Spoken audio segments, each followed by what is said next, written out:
Hi, boys and girls. Hi, Emilio. Hi.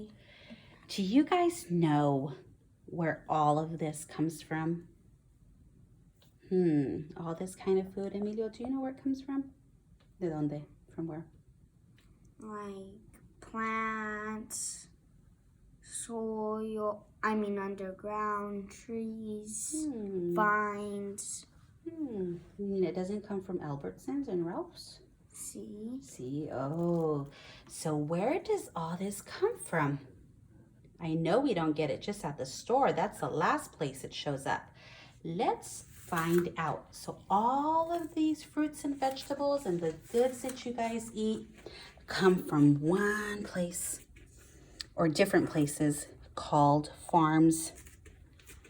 So just like here, this is a crop of farm. And I think that these farm workers have chili peppers, bell peppers. Doesn't that look like chilies? Yeah. Oh, these farm workers, looks like they have, what are these? Strawberries. Strawberries. Hey, that looks like our box. So, I think he picks the strawberries. He puts them in that little pail. Then he grabs them from there and he puts them in those plastic baskets. Then he puts it in that carton box. And maybe he loads it in a truck to take to the grocery store. Oh, look, and there's female women are also farm workers. Oh, what are they picking here? What does that look like? It looks like onion. Look at or lechuga. Lechuga, salad. Oh, yeah. These farm workers are picking salad. And did you know, these farm workers, salud, bless you. What are these? Tomatoes. Really? Grapes. Grapes. These are grapes. They kind of look like tomatoes. This is a grapevine, and they're picking grapes from there. Did you know that most of our fruits and vegetables come from here, from California? This is a map of California. We live down here where it says Los Angeles. And you see those trees? They say that we grow oranges here. Vegetables. It's hard to zoom in. Vegetables, woody ornaments, and onions. But here, up here, and this is called the Central Valley, this is where most of our nation's food comes from. Agriculture comes from right here. That's called the Central Valley.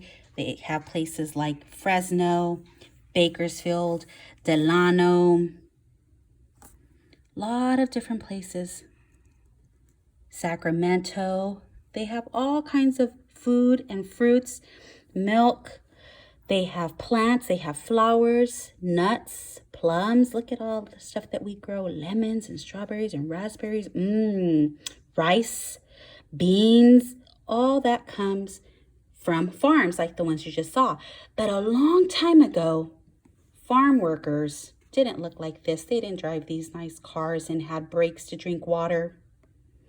They used to live in little houses like this.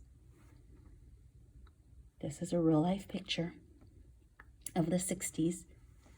They used to live in little houses like this.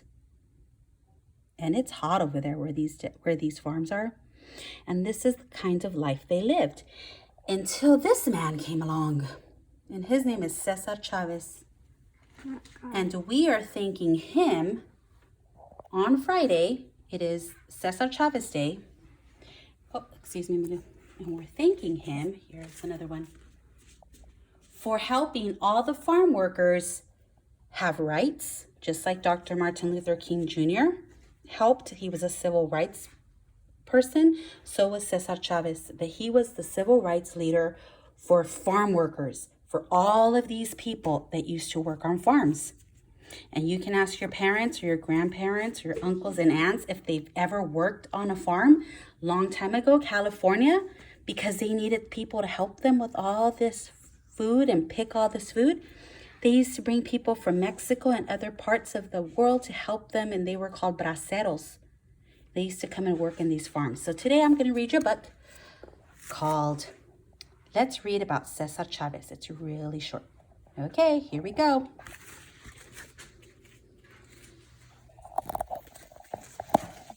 I'm gonna sit over here because I'm gonna show Emilio. I'm hot. Here we go. Cesar Chavez. You can zoom in, Mr. Bourgeois. Let's read about Cesar Chavez by Jerry Tello and illustrated by Stephen Marchesi. Aww. Look at the picture, guys. Cesar Estrada Chavez was born on March 31st, 1927. So he just had his birthday. He lived with his family in a small house in Arizona. Arizona is right next to California, that map I showed you. Cesar's family needed to move to California to find work. This is where Cesar started school. So they came from Arizona in a truck. They piled everything up and they came to a farm to start work.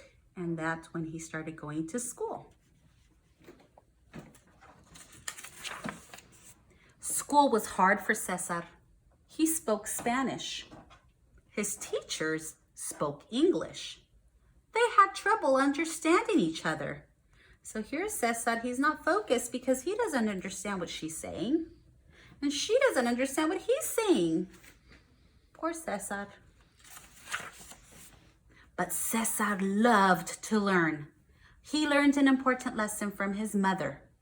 She told him that all people deserved respect. That means to be treated nicely and kindly. That's a picture of his mom. And here are some farm workers in the back. So his parents were farm workers. And they traveled from Arizona to California for a job. Because maybe it was orange season, or maybe it was fruit season, maybe it was corn season, or vegetable season, lettuce season, tomato season. Cesar's family traveled all over California to work.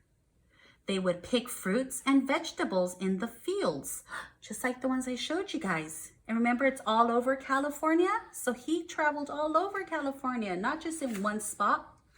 Cesar would go to whatever school was nearby. He went to 37 different schools by the time he was in 8th grade. Wow, that's a lot of schools.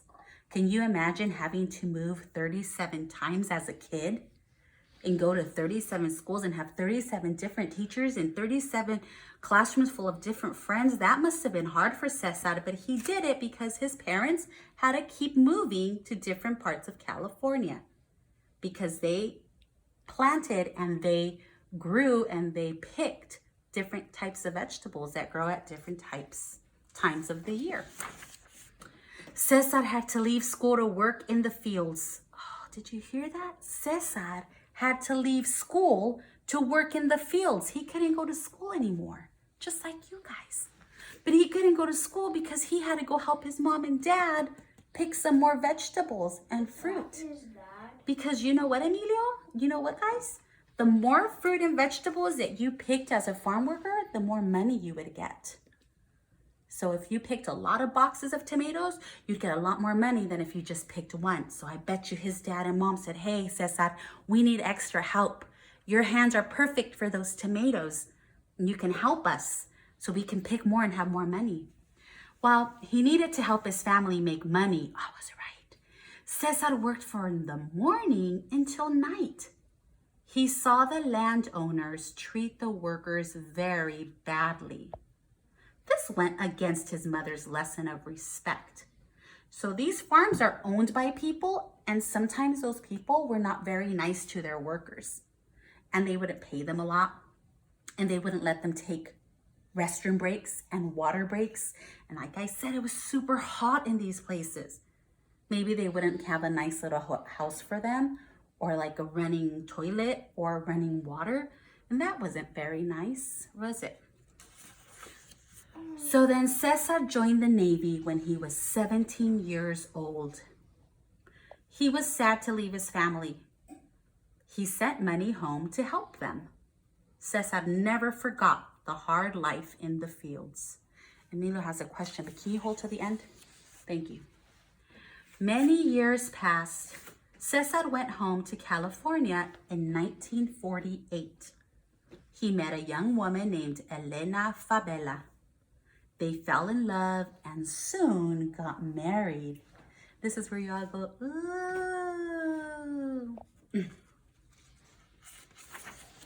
Cesar and Elena taught field workers to read and write because these field workers didn't know how to read and write. They were illiterate, that's what that's called, because they never went to school. They had to keep working. Just like Cesar was pulled out of school, so were a lot of the farm workers, so they never learned how to read and write. So they hoped that this would help the workers speak up for their rights. They said, hey, if you know how to read and write, then you can learn how to fight for justice and fight for people to be kind to you. Cesar started a group to help the workers even more. It was called the United Farm Workers. Cesar traveled to many farms. He would talk to the workers about their need to be treated fairly. Hey, that's just like Martin Luther King Jr. He would talk to people. He'd have these talks and like speeches, and he'd remind them, hey, you guys deserve to be respected. Well, that's what Cesar is doing here too. The group decided to make a flag. It was red and black. It had an eagle on it. It stood for pride and courage of the workers. The group went on marches and strikes. The landowners ignored Cesar and the workers. They said they would fire the workers if they did not stop marching and striking. That also reminds me of Martin Luther King Jr. Remember he went on strikes and protests, and the police officers said the same thing. They said, you guys need to stop. And then, Martin Luther King Jr. ended up going to jail because he believed in the rights for people. And that's what Cesar Chavez believed in too. The workers became very angry. Cesar decided he needed to do more. He fasted for 25 days. That means he did not eat any food for 25 days. That's almost a month. Cesar did this to make people see that he was serious. And then I think it got on the news when he was doing that, and people started paying attention. Right, Mr. Bourgeois? Cesar and his group fought hard for change. He wanted respect for the people who work so hard in the fields every day. Today, there are schools, streets, and libraries named in honor of Cesar Chavez. He spent his life fighting to help others. Cesar Chavez is a hero to us all. So that's why we don't go to school tomorrow. Because Friday tomorrow, because we are celebrating his birthday. It's Cesar Chavez Day, okay? And you know how a lot of people are at home right now in quarantine and they have to stay safe and stay home? Guess what? The farm workers are not at home staying safe at home. They're out there on the fields every single day. When they wake up at 4, 5 in the morning, they're already on the fields gathering the food to take to the stores so that we can buy them at Northgate, at Food for Less, anywhere, at Albertsons, at Ralph's, wherever you shop. That's where this food comes from. So they are essential workers. So tomorrow, stop for a minute when you're eating your breakfast, your lunch, or your dinner and think about what Cesar Chavez did and thank him. And if you want, you can draw a picture of your favorite fruits or vegetables, and you can send it to me on Class Dojo, and I'll show it to the rest of the class when we come back from spring break. All right? Bye.